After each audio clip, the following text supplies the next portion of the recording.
नमस्कार प्यारे साथियों। आज मेरी शिकवा शिकायत उन माँ बाप से है जो अपनी बेटी को जब वो घर रहती हैं, उनके पास रहती हैं, शादी से पहले न शिक्षा का अधिकार देते हैं, दूर पढ़ने नहीं भेजना ही नहीं चाहते कि पढ़ेगी नहीं, न उनके खान पान पे ध्यान दिया जाता है। और अगर उनके साथ कभी होनी अनहोनी कुछ बुरा ऐसा हो जाए जो कि एक मानवीय दृष्टि से सही नहीं है, फिर भी वो माँ बाप उसी का सपोर्ट करते हैं कि चलो ठीक है, जो हुआ सो हुआ, उसको भूलो। और रिस्पेक्ट, प्रेम, इज्जत तो उन्हें रत्ती भर भी नहीं देते। ऐसा ट्रीट करते हैं जैसे लगता है उनके सर का बहुत बड़ा बोझ, और बोझ किसी एक कारण से उनको नहीं ऐसा महसूस होता। इसके पीछे बहुत बड़ा कारण भी है, दहेज है।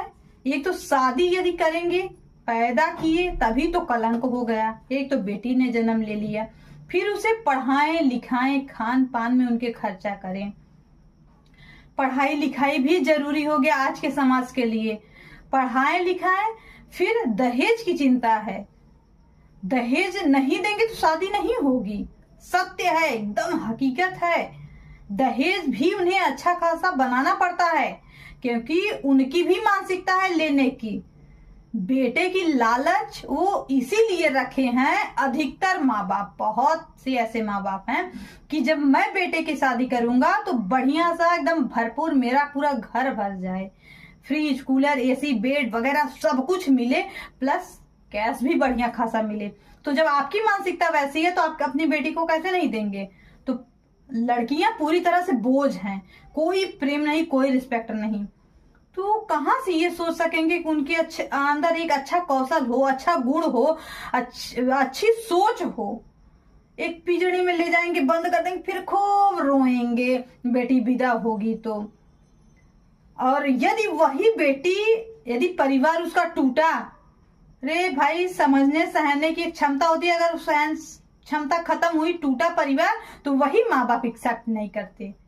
तब बेटियां क्या करें? तब लात सहे, सुन के वहीं ससुराल में रहें। ये तो उनका दायित्व बन गया।